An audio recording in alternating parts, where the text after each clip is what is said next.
Start करते हैं class 7th history chapter 9 part 2 से।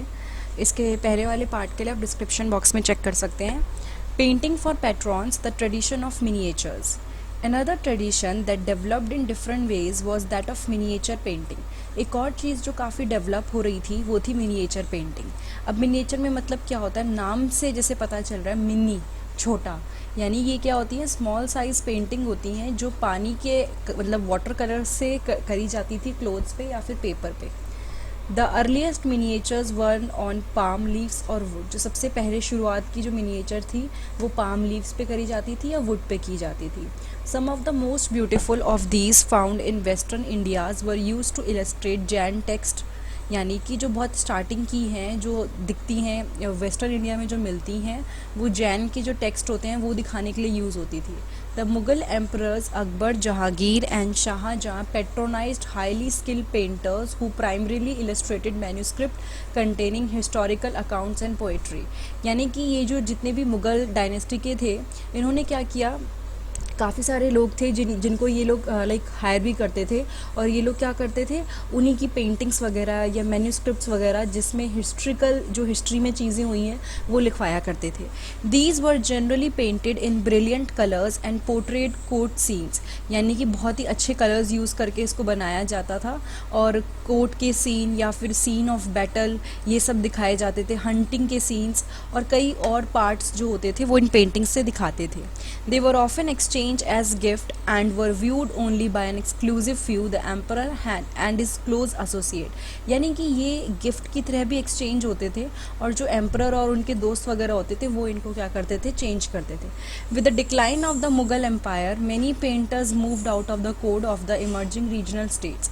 यानी कि जैसे जैसे मुगल एम्पायर का डिक्लाइन होना शुरू हो गया था, उसका डाउनफॉल होना शुरू हो गया था, कई पेंटर्स थे जो कोर्ट से बाहर चले गए, कहाँ पे, रीजनल स्टेट्स में जाने लग गए, जिनके बारे में आप चैप्टर 10 में देखेंगे।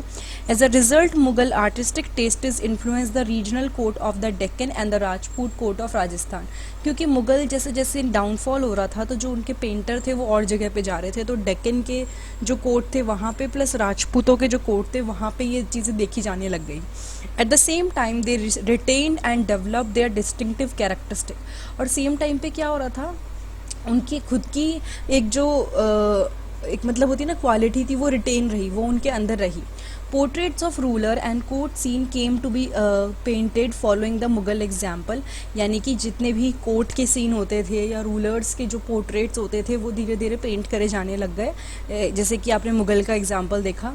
Beside themes from mythology and poetry were depicted at centre such as Mewar, Jodhpur, Bundi, Kota and Kishangarh. यानी कई सारी जो थीम्स होती थी या पोएट्री जो होती थी, पुराने जो इंसिडेंट हुए होते थे, माइथोलॉजीज़ जो थी इनफैक्ट उनके ऊपर भी कई जगह पे पोएट्री वगैरह मतलब बोली जाती थी।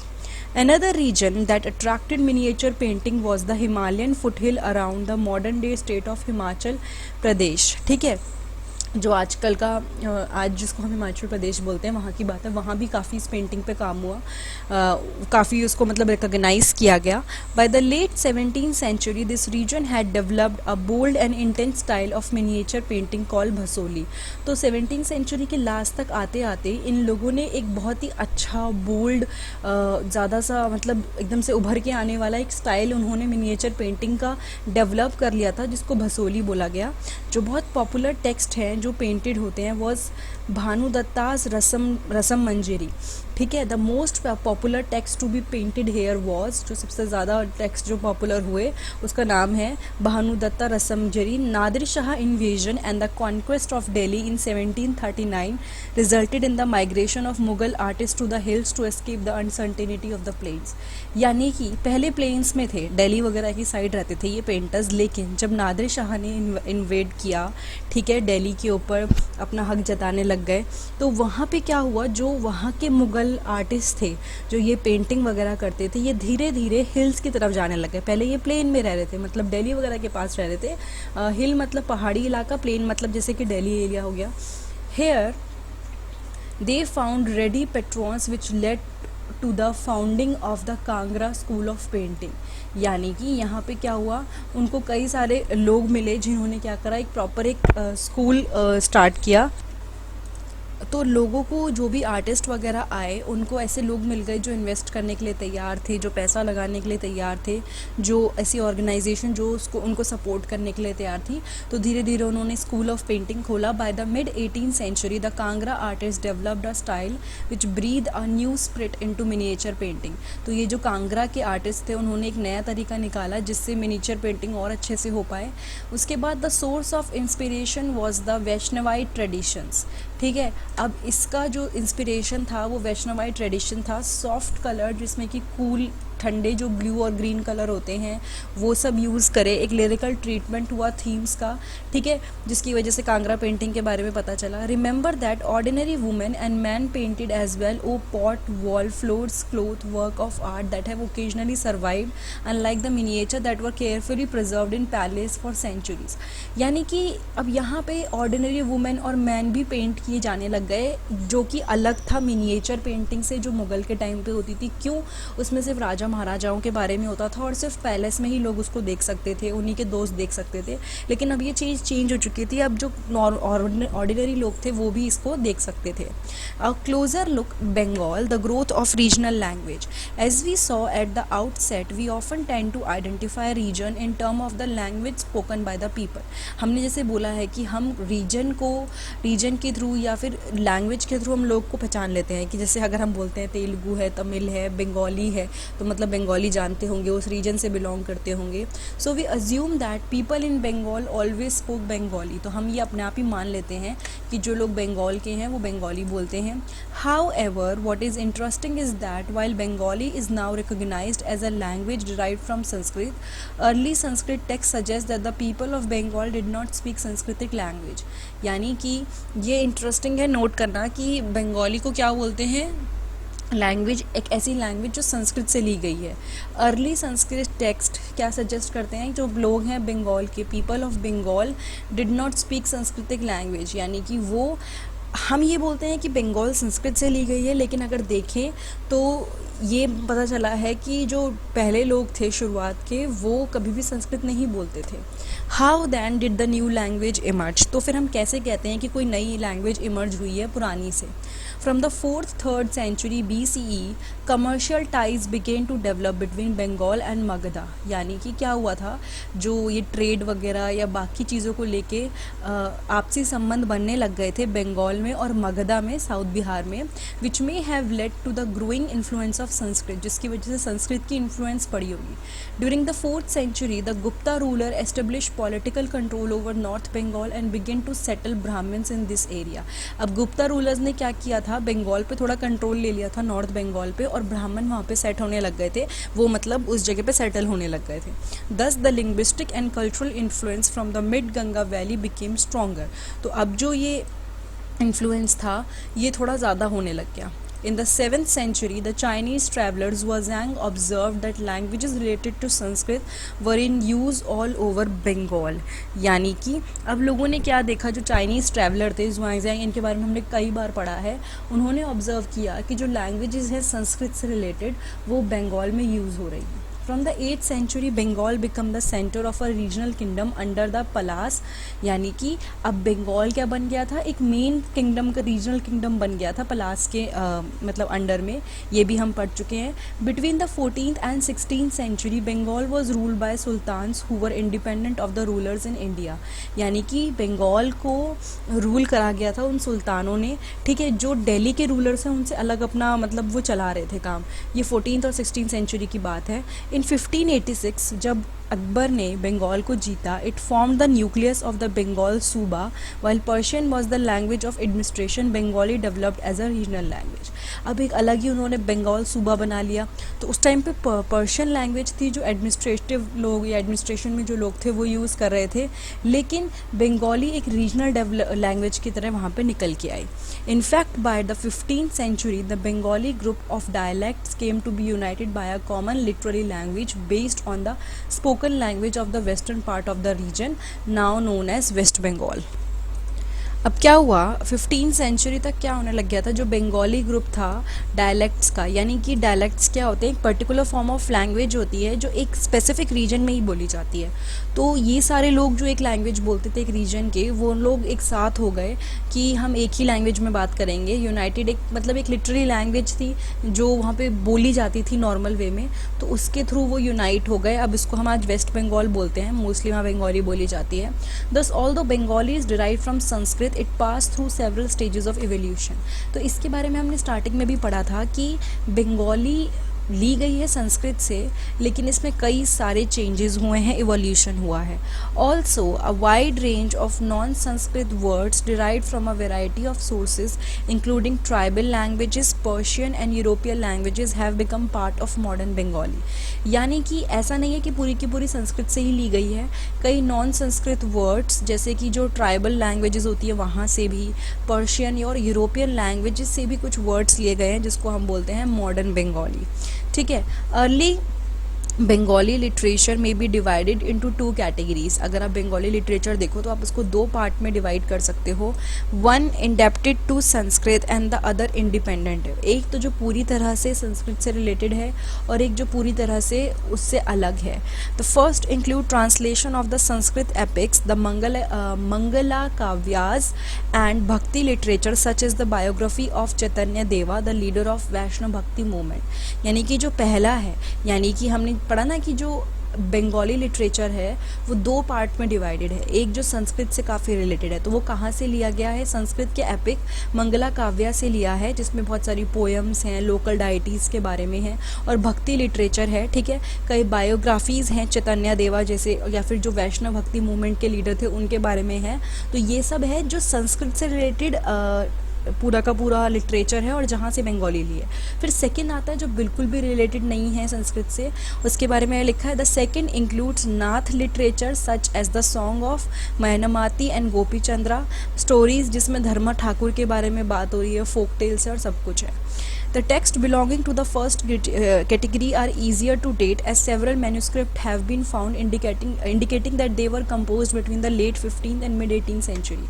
यानी कि जो फर्स्ट कैटेगरी के टेक्स्ट हैं, ठीक है, जो हमने पढ़े जो संस्कृत से रिलेटेड है, उनके बारे में पता लगाना ईजी है, क्योंकि जो मैन्यूस्क्रिप्ट मिली है वो ये शो कर रही है कि लेट 15th सेंचुरी से लेके मिड 18th सेंचुरी के बीच में काम हुआ है। लेकिन अगर बात करें those belonging to the second category, उसको हम प्रिसाइजली डेट नहीं कर सकते, उसकी डेट एग्जैक्ट नहीं बता सकते। They were particularly popular in eastern Bengal, यानी कि वो ईस्टर्न बंगाल में बहुत फेमस थी जहाँ पे इन्फ्लुएंस था ब्राह्मण्स। ठीक है, जहाँ देखो यानी कि वो ईस्टर्न बंगाल में बहुत फेमस थी जहाँ पे ब्राह्मण्स जो थे उनका इन्फ्लुएंस कम था, पहले वाली जगह पे ब्राह्मण्स का इन्फ्लुएंस बहुत ज़्यादा था। ठीक है, now we will come to pirs and temples. From the 16th century people begin to migrate in large number from the less fertile western Bengal to the forested and marshy areas of south eastern Bengal। यानी कि अब क्या होने लग गया था, 16th century से लोग धीरे धीरे माइग्रेट करने लग गए थे, मतलब एक जगह से दूसरी जगह जाना। कहाँ से, कम फर्टाइल कम उपजाऊ जगह जो वेस्टर्न बंगाल में थी वहाँ से जा छोड़ के वो साउथ ईस्टर्न बंगाल में जा रहे थे जो काफ़ी ज़्यादा उपजाऊ थी। As they move eastward, जैसे जैसे वो ईस्ट की तरफ मूव कर रहे थे उन्होंने क्या करा, फॉरेस्ट क्लियर करने शुरू कर दे और land proper rice cultivation start कर दिया वहाँ पे उन्होंने। धीरे धीरे जो लोकल कम्युनिटीज़ थी, फिशर फोक थे, शिफ्टिंग कल्टीवेटर्स थे, ट्राइबल्स थे, वो सब क्या हो गए, पीजेंट्स की जो है किसानों की नई जो कम्युनिटी थी जो माइग्रेट करी थी, इन सब के साथ मिल गए। This coincided with the establishment of Mughal control over Bengal with their capital of the heart of the eastern delta at Dhaka. ये सब कब हो रहा था, जब मुगल एम्पायर भी अपनी जड़ें मजबूत कर रहा था बंगाल में। ठीक है, officials and functionaries received land and often set up mosque that served as centres for religious transformation in these area. अब क्या हुआ, ऑफिशियल्स को लैंड मिल रहा था, जो लोग काम कर रहे थे एडमिनिस्ट्रेशन में उनको लैंड मिल रहा था, और ये ना मॉस्क्यू वगैरह बना रहे थे जो एक सेंटर्स की तरह बिहेव कर रहा था। सेंटर्स थे जो किस चीज़ के सेंटर थे, रिलीजियस ट्रांसफॉर्मेशन के। The early settlers sought some order and assurance in the unstable condition of new settlement। जो settlers थे, early settlers थे, उन्होंने क्या करा, कुछ order और assurance चल रहा था मतलब यानी कि वो ये देख रहे थे कि नई जो सेटलमेंट है उसमें कोई प्रॉब्लम ना हो, प्रॉपर एक अच्छे तरीके से हो, ठीक है, कुछ भी अनस्टेबल कंडीशन क्रिएट ना हो। इनको क्या किया गया था, कम्युनिटी लीडर दिए गए थे जो फंक्शन कर रहे थे टीचर्स की तरह एंड एजुकेटर्स की तरह and were sometime ascribe with supernatural power. ऐसा भी माना जाता था कि इनके पास कुछ स्पेशल पावर्स हैं। People refer to them with affection and respect as pirs, और लोग उन्हें क्या बोलते थे, पियर्स बोलते थे, क्योंकि ये उनको अपना एक तो वो मानते थे, लीडर मानते थे, दूसरी चीज़ वो ना एक टीचर की तरह बिहेव कर रहे थे, लाइक उनको हेल्प कर रहे थे, समझा रहे थे, और ऐसा भी मानते थे कि उनके पास सुपर नेचुरल पावर्स हैं। दिस टर्म इंक्लूडेड सेंट्स और सूफीज़, इसमें दोनों आ गए, सेंट्स भी आ गए, सूफीज़ भी आ गए, और कई दूसरी रिलीजियस पर्सनैलिटीज़ आ गई, ठीक है, daring colonizers and defied soldiers, various Hindu and Buddhist deity and even animistic spirit। यानी कि इस टर्म का मतलब क्या है, सेंट, सूफ़ी जो भी हम मानते हैं, साधु वगैरह, वो भी इससे रिलेटेड है, जो रिलीजियस पर्सनालिटी होती हैं वो भी इससे रिलेटेड हैं, जो वहाँ पे बहुत ही ऐसे लोग थे जो मतलब डरते नहीं थे किसी से, वो भी इससे रिलेटेड हैं, सोल्जर्स जो थे वो भी इससे रिलेटेड है, इनफैक्ट हिंदू और बुद्धिज़्म डाइटीज़ थे वो भी स्पिरिट पीर टर्म जो होती है उससे रिलेटेड थे। और एनिमिज्म दे रखा है यहाँ पे, attribution of living soul to plant and animate object and natural phenomena, किसी लिविंग सोल को आप सीधे क्या कहते हैं लिंक कर दो किसके साथ, कोई नेचुरल फिनोमिना हो रहा है, समझ लो अर्थ को एक आ रहा है तो आप बोल दो कि ये वही है, ये इंसान उसी से रिलेटेड है। तो इस तरह की चीज़ें और इन सब के साथ ये पेयर्स को रिलेट किया गया। उसके बाद है the cult of pirs become very popular and their shrines can be found everywhere in Bengal. अब क्या हुआ कि ये पेड़ बहुत ही पॉपुलर थे और उनके कई जगह जहाँ पे उनके उससे रिलेटेड चीज़ें बनी वो वहाँ पे अभी भी मिलती हैं बंगाल में। Bengal also witnessed a temple building spree from the late 15th century which culminated in the 19th century. यानी 15th सेंचुरी से लेके 19th सेंचुरी तक बहुत ज़्यादा टेम्पल भी बने वहाँ पे, ठीक है। We have seen that temples and other religious structure were often build by individual or groups who were becoming powerful to both demonstrate their power and proclaim their piety. यानी कि जो भी लोग मंदिर बनवाते थे उनका ये रोल होता था कि हम अपनी पावर शो करें और हम ये शो करें हम कितने स्ट्रॉन्ग हैं। Many of the modest brick and terracotta temples in Bengal were build with the support of several low social groups.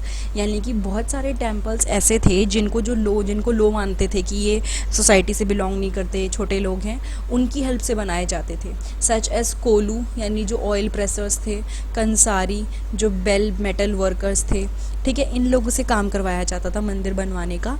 The coming of the European trading companies created new economics opportunities, many families belonging to these social group availed of these. यानी कि जब European trading company आने लग गई तो ये लोगों ने इस चीज़ का बहुत फ़ायदा उठाया क्योंकि इनके लिए अपॉर्चुनिटी थी, ये काम वाम करते थे तो उनके लिए तो बहुत ही अच्छा था। और जैसे जैसे उनकी सोशल और इकोनॉमिक पोजीशन इम्प्रूव होनी शुरू हुई, they proclaim their status through the construction of temples. तो इन्होंने क्या किया, टेम्पल बना के कंस्ट्रक्शन में हेल्प करके अपना स्टेटस इम्प्रूव किया। When local deities one worshipped in thatched huts in villages gained the recognition of Brahmins, their images began to housed in the temples। जब लोकल डाइटीज़ जिनकी भी पूजा होती थी किसी भी रीजन में, वो धीरे धीरे विलेजेस में या फिर वो उनकी मतलब हट वगैरह में पूजा होने लग गई थी, तो क्या हुआ, ब्राह्मण्स को भी समझ में आने लग गया था कि अच्छा ये इनकी पूजा करते हैं, तो फिर धीरे धीरे उनकी पिक्चर्स, उनकी इमेजेस ना टेम्पल्स में लगाने लग गए थे। The temple began to copy the double roofed और 4 roofed structure of the thatched huts. जो टेम्पल थे वो सेम जो हट्स जो होती थी उनको कॉपी करने लग गए थे। जैसे क्या होता है कई बार स्ट्रॉ वगैरह यूज़ करके, ड्राई सूखी पत्तियाँ यूज़ करके छत बनाते हैं, तो सेम स्ट्रक्चर टेम्पल वाले भी कॉपी करने लग गए थे। This led to the evolution of typical Bengali style in temple architecture. और ये ना फिर धीरे धीरे फेमस हो गया कि बंगाली स्टाइल टेम्पल के आर्किटेक्चर में कॉमन होने लग गया था, थेड स्ट्रक्चर जिसको बोल रहे हैं। Now in the comparatively more complex 4 roofed structure, 4 triangular roof placed on the 4 walls move up to converge on a curved line or a point। अब क्या होता है, फोर रूफ स्ट्रक्चर में क्या होता है, 4 ट्रायंगुलर रूफ होती है जो 4 वॉल्स पे रखते हैं, ठीक है। उसके बाद वो पूरी ऊपर तक इकट्ठा होकर कर्व लाइन या पॉइंट पे जाती है। Temples were usually build on a square platform. Temples को किस पे बनाते थे, एक स्क्वायर प्लेटफॉर्म पे बनाते थे। The interior was relatively plain, जो इंटीरियर था बहुत ही प्लेन था, but the outer wall of many temple were decorated with paintings. अंदर से तो बहुत प्लेन था, लेकिन बाहरी जो वॉल्स होती थी टेम्पल्स की, उनको पेंटिंग से, ऑर्नामेंटल टाइल से, टेराकोटा टैबलेट से यूज़ करते थे, ठीक है, उनको यूज़ किया जाता था। In some temple particularly in Vishnupur in the Bankura district of west Bengal, such decoration reached a high degree of excellence. कई टेम्पल्स में, जैसे कि एक दो जगह हैं वेस्ट बंगाल में, एक दो डिस्ट्रिक्ट्स हैं, वहाँ पे ये जो डेकोरेशन थी ये अलग लेवल अच्छी थी, ठीक है। उसके बाद है fish as food. Traditional food habits are generally based on locally available items of food. यानी कि अगर हम बोलते हैं कि यहाँ पे चावल बहुत खाए जाते हैं क्योंकि वहाँ पे वो चीज़ अवेलेबल होती है आराम से, तो जो वहाँ की फूड हैबिट होती है वो डिपेंड करती है कि वहाँ पे इजीली क्या चीज़ अवेलेबल है। Bengal is a riverine plain which produces plenty of rice and fish. अब बंगाल एक ऐसी जगह है जहाँ पे बहुत सारी मछली और चावल बनाया जाता है, मतलब उगता है, फिश भी बहुत मिलती है क्योंकि वहाँ नदी वदी वाला पूरा किनारा है। Understandably, these two items figure prominently in the menu of even poor Bengalis. तो इनफैक्ट जो पैसे वाले बंगाली नहीं थे, गरीब बंगाली थे, उनके मेन्यू में भी ये चीज़ें कॉमन थी, that is rice and fish. Fishing has always been an important occupation and Bengali literature contains several references to fish. यानी कि फ़िशिंग एक बहुत ही इम्पॉर्टेंट ऑक्यूपेशन रहा है बंगालियों के लिए भी और उस एरिया में, और जो उनके लिटरेचर हैं, जो भी उनकी बुक्स रही हैं, उसमें फ़िश से रिलेटेड बहुत सारे रेफरेंस दिए गए हैं, उसके बारे में बार बार जिक्र हुआ है। What is more, terracotta plaques on the wall of temples and vihara depict scenes of fish being dressed and taken to market in basket. यानी कि जो इनफैक्ट वहाँ पे मंदिर वगैरह की वॉल्स हैं, मोनेस्ट्रीज़ वगैरह हैं, उस पर ऐसे ऐसे सीन्स दिखाए गए हैं फ़िश वगैरह के कि फ़िश को प्रॉपर ड्रेस करके मार्केट में ले जाया जा रहा है। Brahmins were not allowed to eat non-vegetarian food, but the popularity of fish in the local diet made the Brahmanical authority relax this prohibition for the Bengal Brahmins. देखो, Brahmins को allowed नहीं था कि वो फ़िश खाएं, लेकिन fish की popularity उस रीजन में और लोकल डाइट में वो कितनी ज़्यादा खाई जाती थी, उसकी वजह से ब्राह्मण जो अथॉरिटीज़ थी उनके लिए ये रिलैक्सेशन उनको मिल गई थी कि Bengal brahmins can feed on fish. The Brihadaranyaka Purana, a 13th century Sanskrit text, ये जो है बंगाल से, उन्होंने लोकल ब्राह्मण्स को कई टाइप की फ़िश खाने की परमिशन दे दी थी। तो ये था part 2 chapter 9 class 7th history का। अगर ये वीडियो आपको अच्छी लगी है तो प्लीज़ लाइक, कमेंट, सब्सक्राइब और शेयर करना मत भूलिएगा। और पार्ट 1 के लिए आप नीचे डिस्क्रिप्शन बॉक्स में चेक कर सकते हैं। उसके अलावा साइंस, हिस्ट्री, ज्योग्राफी, बाकी सब्जेक्ट्स की वीडियो देखने के लिए आप नीचे डिस्क्रिप्शन बॉक्स में लिंक चेक कर सकते हैं, वरना मेरे चैनल पर जाइए, वहाँ पर प्लेलिस्ट में जाके आपको क्लास के अकॉर्डिंग, सब्जेक्ट के अकॉर्डिंग प्लेलिस्ट मिलेगी, वहाँ पर आप क्लिक कर सकते हैं। Thank you so much.